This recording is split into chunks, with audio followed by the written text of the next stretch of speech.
નમસ્તે બાળકો, good afternoon બાળકો। આજે આપણે ધોરણ 7માં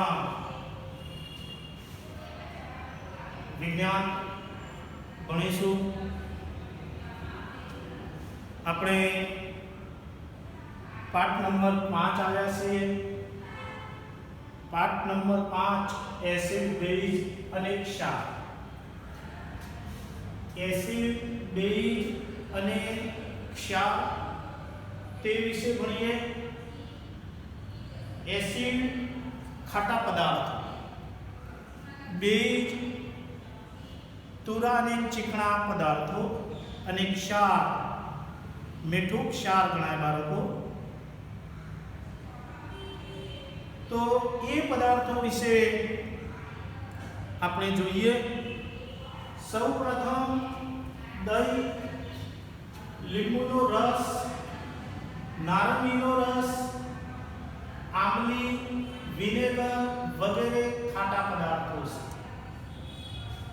આપણને દહીં ખાઈએ, લીંબુનો રસ શરબત લીંબુનું પીએ, નારંગીનો રસ નારંગી ખાઈએ, આંબલી, આ બધા જે પદાર્થો છે એ આપણને સ્વાદે ખાટા લાગે છે, એટલે આ પદાર્થોમાં એસિડ રહેલો છે। આ જે પદાર્થો છે એ પદાર્થોમાં રહેલો એસિડ ये कुदरती एसिड से अने ते कार्बनिक पदार्थों से। कार्बनिक पदार्थों त्यार पछी आपणे जोईए खावानो सोडा, जेने आपणे बेकिंग सोडा कहीए छीए। सोडियम बाइकार्बोनेट, खावानो सोडा मतलब सोडियम बाइकार्बोनेट अने बीजो से धोवानो सोडा जे सोडियम कार्बोनेट से। सोडियम कार्बोनेट Na2CO3 अने सोडियम बाइकार्बोनेट NaHCO3। ये सोडियम बाइकार्बोनेट नु रासायनिक सूत्रों से बने। Na2CO3 sodium carbonate, NaHCO3 sodium bicarbonate એટલે ખાવાનો સોડા, ત્યાર પછી ધોવાનો સોડા અને સાબુ। સાબુ જે આપણે કપડા ધોવામાં કે સ્નાન કરવા માટે જે સાબુનો આપણે ઉપયોગ કરીએ છીએ એ साबुनी बात है। तो ये पदार्थों बेज है। साबु कड़ी चूनो जे आपने दीवार धोरवा माटे उपयोग करीए छीए ए कड़ी चूनो, जेने आपने कैल्शियम ऑक्साइड कहीए छीए, CaO कैल्शियम ऑक्साइड। बींजवेलो चूनो, बींजवेलो चूनो એટલે કડી ચૂનાને આપણે પાણીમાં પલાળીએ તો એ બીંજવેલો ચૂનો બને બાળકો। CaO વત્તા H2O, CaO વત્તા H2O એટલે કેલ્શિયમ ઓક્સાઇડ CaO વત્તા H2O तो CaOH2 बने। CaOH2 calcium hydroxide. Ca जमणी बाजू जेटला डाबी बाजू प्रक्रियको होय तेटली जमणी बाजू निपज मळे।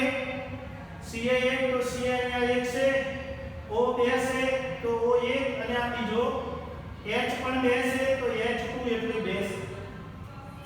कड़ी चूना ने पानी साथे मिलावीए आपणे तो आपणे कैल्शियम हाइड्रोक्साइड એટલે એને આપણે ચૂનાનું પાણી કહીએ છીએ।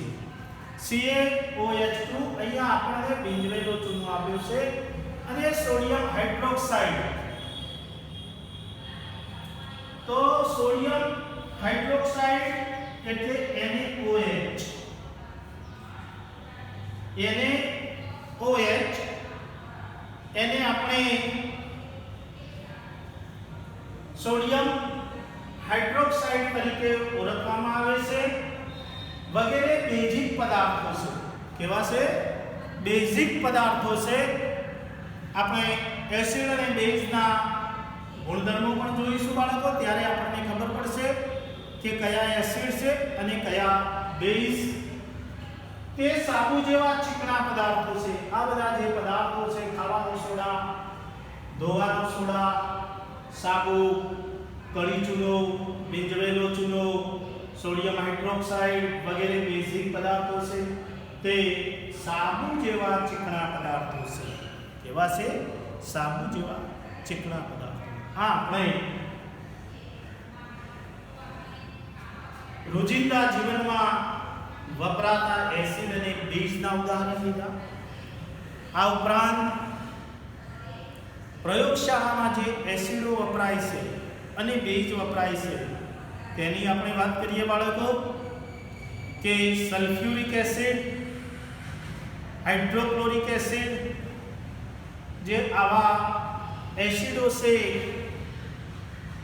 સલ્ફ્યુરિક, હાઇડ્રોક્લોરિક એસિડ, સલ્ફ્યુરસ એસિડ, આ બધા પ્રયોગશાળાના એસિડ છે. તેમજ બેઝની વાત કરીએ, sodium hydroxide, calcium hydroxide, potassium hydroxide. આ પ્રયોગશાળામાં વપરાતા, ઉપયોગમાં લેવાતા બેઝ. પ્રયોગશાળામાં એસિડ અને બેઝ નો ઉપયોગ થાય તેવી પ્રાયોગિક કસોટીઓ આવે છે. એ કસોટી કરવા માટે આ એસિડ અને બેઝનો ઉપયોગ કરવામાં આવે છે બાળકો. અહીંયા આપણે જોઈએ કે સૂચકનો ઉપયોગ શું છે. તો આપેલ દ્રાવણ એસિડિક છે કે બેઝિક તે ચકાસવા માટે જે પદાર્થ વપરાય છે તેને સૂચક તરીકે ઓળખવામાં આવે છે. સૂચક શામાંથી બને છે? સૂચક શું છે બાળકો? સૂચક શામાંથી બને છે અને આ સૂચક શું છે તે આપણે જોઈએ કે સૂચક શામાંથી બને છે. તો આ સૂચક છે એ સૂચક લાઇકેન નામની વનસ્પતિના, એક વનસ્પતિ છે, એ વનસ્પતિનું નામ લાઇકેન છે. એ લાઇકેન નામની વનસ્પતિના નિષ્કર્ષણથી મળે છે. તો સૂચક બનાવવા માટે આ લાઇકેન નામની વનસ્પતિના નિષ્કર્ષણ એટલે કે નિસંદિત પાણી અને તેમાં લાઇકેન નામની વનસ્પતિના પર્ણ કે એના નિષ્કર્ષણ માં દ્રાવણ બનાવવામાં આવે છે. અને આ જે દ્રાવણ છે એ દ્રાવણ જાંબલી રંગનું હોય છે. આ જાંબલી રંગના દ્રાવણમાં ફિલ્ટર પેપર કે શાઈ ચૂસક કાગળ, ફિલ્ટર પેપર કે શાઈ ચૂસક કાગળ છે તેની પટ્ટીઓ બનાવીને આ દ્રાવણની અંદર જે લાઇકેન નામની વનસ્પતિના નિષ્કર્ષણથી જે દ્રાવણ બનાવેલું છે એમાં આ ફિલ્ટર પેપરની પટ્ટી કે શાઈ ચૂસક કાગળની પટ્ટીઓને ડુબાડવામાં આવે છે અને ત્યાર પછી એને તડકે સૂકવવામાં આવે છે. ત્યારે તે સૂચક તૈયાર થતા હોય છે. હળદર, લિટમસ, જાસૂદની પાંદડીઓ વગેરે કુદરતી સૂચકો છે. ફિનોલ્ફથેલિન અને મિથાઇલ ઓરેન્જ રાસાયણિક સૂચકો છે. આ પ્રયોગશાળામાં આપણને ફિનોલ્ફથેલિન અને મિથાઇલ ઓરેન્જ જોવા મળે. હળદર છે, લિટમસ પત્ર, જાસૂદની કાગળીઓ વગેરે કુદરતી સૂચકો છે. આ સૂચકની ઉપયોગિતા કે આપેલ દ્રાવણ એસિડિક છે કે બેઝ તે ચકાસવા માટે સૂચકનો ઉપયોગ થાય છે. લિટમસ, જે લિટમસની પટ્ટીઓ કે જે પ્રિન્ટર પેપર કે શાઈ ચૂસક કાગળની પટ્ટીઓમાંથી બનાવેલ એ લિટમસ પત્ર ગણાય છે. બનાવેલ એટલે એને લાઇકેન નામની વનસ્પતિના નિષ્કર્ષણમાં બોળવામાં આવે છે અને સૂકવવામાં આવે ત્યાર પછી આ લિટમસ પત્ર બનતા હોય છે. અહીંયા આપણને એસિડના ગુણધર્મો આના ઉપરથી આપણે જોઈએ કે એસિડના ગુણધર્મો કયા છે. એસિડ સૌપ્રથમ એસિડ પહેલો ગુણધર્મ કે એસિડ સ્વાદે ખાટા હોય છે. એક એસિડ સ્વાદે ખાટા હોય છે. 2 નંબર એસિડ ભૂરા લિટમસ પત્રને લાલ બનાવે છે અને આ એસિડ ફિનોલ્ફથેલિનના દ્રાવણ સાથે રંગવિહીન જ રહે છે, એટલે કે કોઈ રંગ આપતા નથી. બેઝ કે એસિડમાં ચોથો ગુણધર્મ કે તે બેઝ સાથે રાસાયણિક પ્રક્રિયા કરી ક્ષાર અને પાણી આપે છે. એસિડ બેઝ સાથે રાસાયણિક પ્રક્રિયા કરી ક્ષાર અને પાણી આપે છે. ત્યાર પછી બેઝના ગુણધર્મો. બેઝ તો બેઝના ગુણધર્મોમાં જોઈએ કે બેઝ છે એ સ્વાદે તુરા અને સ્પર્શે ચીકણા હોય છે. એસિડ સ્પર્શે દાહક હોય છે. એસિડ સ્પર્શે દાહક હોય છે, જ્યારે બેઝ સ્પર્શે ચીકણા હોય છે અને સ્વાદે તુરા હોય છે. એસિડ સ્વાદે ખાટા હોય છે. બેઝના ગુણધર્મો તે સ્વાદે તુરા અને સ્પર્શે ચીકણા હોય છે. બીજું કે તે લાલ લિટમસ પત્રને ભૂરા બનાવે છે. એસિડમાં ભૂરાને લાલ બનાવતા હતા તો બેઝ લાલ લિટમસ પત્રને ભૂરા બનાવે છે. ત્રીજો નંબર કે તે ફિનોલ્ફથેલિનના દ્રાવણ સાથે ગુલાબી રંગ આપે છે. બેઝ તે ફિનોલ્ફથેલિનના દ્રાવણ સાથે ગુલાબી રંગ આપે છે. તેમજ બેઝ છે તે એસિડ સાથે પ્રક્રિયા કરી રાસાયણિક પ્રક્રિયા કરી ક્ષાર અને પાણી આપે છે. ચાર ગુણધર્મો બાળકો જોયા આપણે એસિડના અને બેઝના. તમારે તે પ્રશ્ન પરીક્ષામાં પણ એસિડના ગુણધર્મો લખો, બેઝના ગુણધર્મો લખો અથવા એસિડ અને બેઝના તફાવત સ્વરૂપે પણ આ પૂછાઈ શકે. અહીંયા આપણે જોઈએ તટસ્થીકરણ. તટસ્થીકરણ એટલે શું? તો એસિડ અને બેઝ વચ્ચે રાસાયણિક પ્રક્રિયા થઈ. એસિડ અને બેઝ વચ્ચે રાસાયણિક પ્રક્રિયા થઈ ક્ષાર અને પાણી ઉત્પન્ન થાય છે. આ રાસાયણિક પ્રક્રિયાને તટસ્થીકરણ કહે છે. એસિડ અને બેઝ વચ્ચે રાસાયણિક પ્રક્રિયા થઈ ક્ષાર અને પાણી ઉત્પન્ન થાય છે. આ રાસાયણિક પ્રક્રિયાને તટસ્થીકરણ કહે છે. એસિડ વત્તા બેઝ, ક્ષાર વત્તા પાણી. આપણે તટસ્થીકરણ માટેનું એક ઉદાહરણ લઈને અહીંયા સમજીએ બાળકો. એક ઉદાહરણની મદદ વડે તટસ્થીકરણની પ્રક્રિયાનું વર્ણન કરો. તો અહીંયા આપણને તેની વ્યાખ્યા જોઈ કે એસિડ અને બેઝ વચ્ચે રાસાયણિક પ્રક્રિયા થઈ ક્ષાર અને પાણી બનાવે છે. આ પ્રક્રિયાને તટસ્થીકરણ કહે છે. અહીંયા આપણે એક ઉદાહરણ લીધું છે કે હાઇડ્રોક્લોરિક એસિડ અને સોડિયમ હાઇડ્રોક્સાઇડ. હાઇડ્રોક્લોરિક એસિડ એટલે HCl બાળકો. હાઇડ્રોક્લોરિક એસિડ એટલે HCl વત્તા અને સોડિયમ હાઇડ્રોક્સાઇડ જેને આપણે NaOH કહીએ છીએ. શું કહીએ છીએ બાળકો? NaOH. સોડિયમ હાઇડ્રોક્સાઇડ વચ્ચે રાસાયણિક પ્રક્રિયા થઈ સોડિયમ ક્લોરાઇડ અને પાણી ઉત્પન્ન થાય છે. તો અહીંયા HCl હું અહીંયા રાસાયણિક સમીકરણ લખું છું બાળકો કે HCl એટલે હાઇડ્રોક્લોરિક એસિડ વત્તા સોડિયમ હાઇડ્રોક્સાઇડ જેને આપણે NaOH કહીએ છીએ. આ એસિડ છે અને આ બેઝ છે. આ શું છે? એસિડ અને આ બેઝ.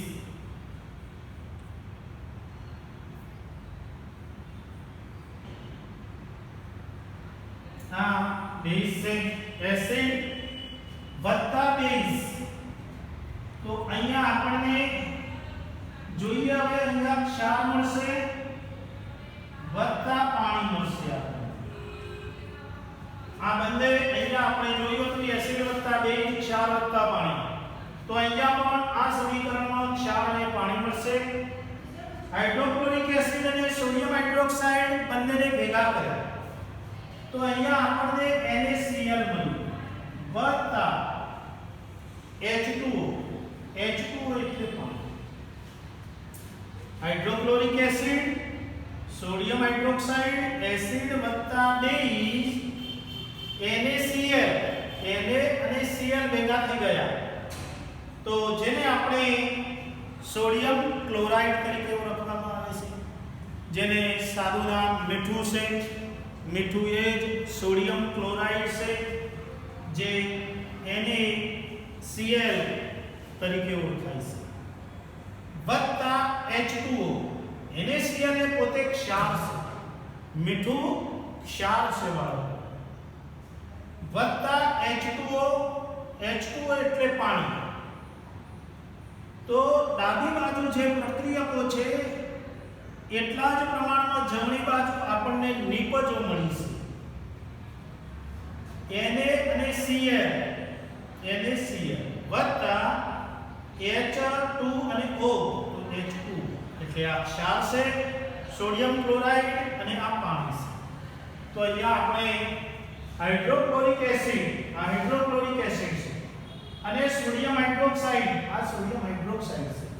વચ્ચે રાસાયણિક પ્રક્રિયા થઈ સોડિયમ ક્લોરાઇડ આ સોડિયમ ક્લોરાઇડ છે અને પાણી ઉત્પન્ન થાય છે અને વત્તા પાણી થયું એટલે જેને આપણે સોડિયમ ક્લોરાઇડ ને આપણે ક્ષાર કહીએ છીએ. તો ક્ષાર વત્તા પાણી બને છે બાળકો. તો આપણે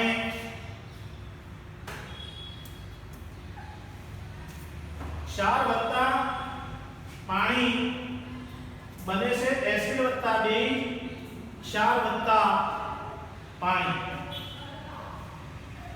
તો હાઇડ્રોક્લોરિક એસિડ અને સોડિયમ હાઇડ્રોક્સાઇડ વચ્ચે રાસાયણિક પ્રક્રિયા થઈ ક્ષાર અને પાણી બનતું હોય છે. તો આ પ્રક્રિયા થવાથી તટસ્થીકરણની પ્રક્રિયા થઈ બાળકો. હવે આપણે જોઈએ કે કેટલાક તટસ્થ પદાર્થો જે ગ્લુકોઝ ખાંડ સુરોખાર એ તટસ્થ પદાર્થો છે. તો આ તટસ્થ પદાર્થો એ લાલ કે ભૂરા લિટમસ પત્ર ઉપર કોઈ અસર કરતા નથી. બરાબર. તો તટસ્થ પદાર્થોની લિટમસ પત્ર ઉપર કોઈ અસર થતી પણ નથી. તો હવે આપણે જોઈએ કે કેટલાક વૈજ્ઞાનિક કારણો અહીંયા આપણે મૂક્યા છે તે વૈજ્ઞાનિક કારણો વિશે આપણે ચકાસીએ બાળકો કે એ કારણો છે નીચે એ શું સૂચવે છે બાળકો. તો આપણે જોઈએ કે એક છે જ્યારે આપણને એસિડિટી થાય છે ત્યારે એન્ટાસિડની ગોળી લઈએ છીએ. એ આપણે કારણ ચકાસીએ બાળકો. જ્યારે આપણને એસિડિટી થાય છે ત્યારે એન્ટાસિડની ગોળી લઈએ છીએ. એસિડિટી આપણને ક્યારે અને કેવી રીતે થાય છે બાળકો એ શોધીએ આપણે સૌપ્રથમ કે આપણા જઠરમાં જ્યારે હાઇડ્રોક્લોરિક એસિડનું પ્રમાણ વધી જાય છે, આપણા જઠરમાં હાઇડ્રોક્લોરિક એસિડનું પ્રમાણ વધી જાય છે ત્યારે એસિડિટી થાય છે. તો એન્ટાસિડની ગોળી લઈએ છીએ. એન્ટાસિડની ગોળી લેવાથી આપણને એસિડિટી સામે રાહત મળે છે. તો એન્ટાસિડની ગોળીમાં મેગ્નેશિયમ હાઇડ્રોક્સાઇડ રહેલો છે. એન્ટાસિડની ગોળીમાં મેગ્નેશિયમ હાઇડ્રોક્સાઇડ રહેલો છે જે બેઝ છે. એટલે આ ગોળી લેવાથી આપણા જઠરમાં જે હાઇડ્રોક્લોરિક એસિડ છે અને આ મેગ્નેશિયમ હાઇડ્રોક્સાઇડ જે બેઝ એ એસિડને તટસ્થ કરે છે. એસિડ અને બેઝ ભેગા થવાથી તટસ્થ થાય છે. તેથી આપણને એસિડિટી સામે રાહત મળે છે. તેથી આપણને એસિડિટી થાય છે ત્યારે એન્ટાસિડની ગોળી લઈએ છીએ. ત્યાર પછી છે 2 નંબર, જ્યારે આપણને કીડી કરડે છે ત્યારે આપણે ચામડી પર તે જગ્યાએ કેલેમાઇનનું દ્રાવણ લગાવીએ છીએ. સાનું કેલેમાઇન કીડી કરડે છે ત્યારે તો આપણા શરીર પર કીડી જ્યારે ચટકો ભરે છે ત્યારે એ કીડીના ડંખમાં ફોર્મિક એસિડ રહેલો છે. કીડીના ડંખમાં ફોર્મિક એસિડ રહેલો છે અને આ ફોર્મિક એસિડ જે આપણને પીડા પહોંચાડે છે. આ ફોર્મિક એસિડ આપણી ચામડી ઉપર જે જગ્યાએ ડંખ ભર્યો હોય તે ત્યાં પીડા પહોંચાડે છે. ત્યારે એ ડંખ વાળા ભાગ ઉપર ચામડી ઉપર આપણે કેલેમાઇનનું દ્રાવણ લગાવીએ છીએ. કેલેમાઇન એ એની અંદર ઝિંક કાર્બોનેટનું દ્રાવણ હોય છે. કેલેમાઇન એ ઝિંક કાર્બોનેટનું દ્રાવણ છે અને આ જે ઝિંક કાર્બોનેટ છે એ બેઝ છે.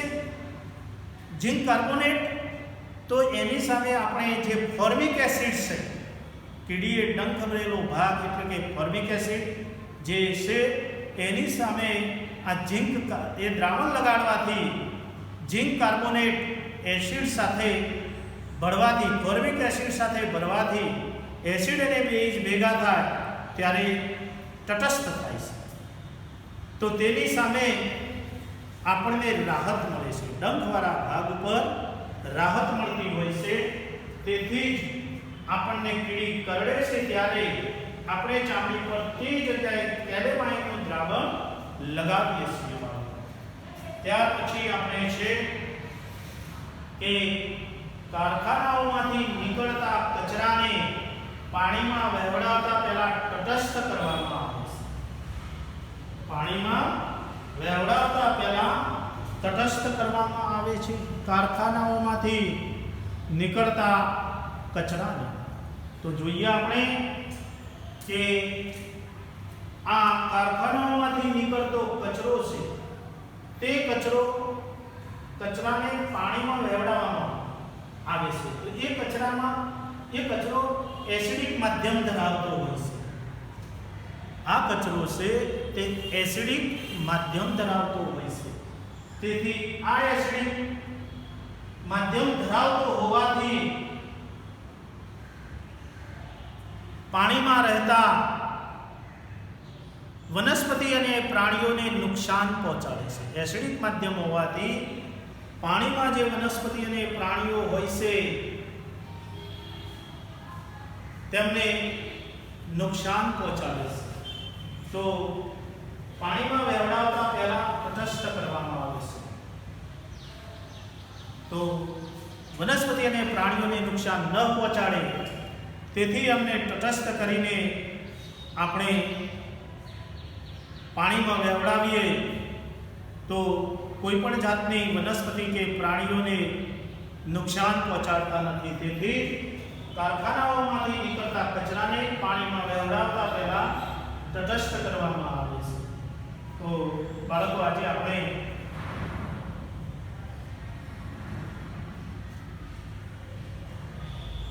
પાઠ નંબર 5 એસિડ બેઝ અને ક્ષાર વિશે ભણ્યા છીએ.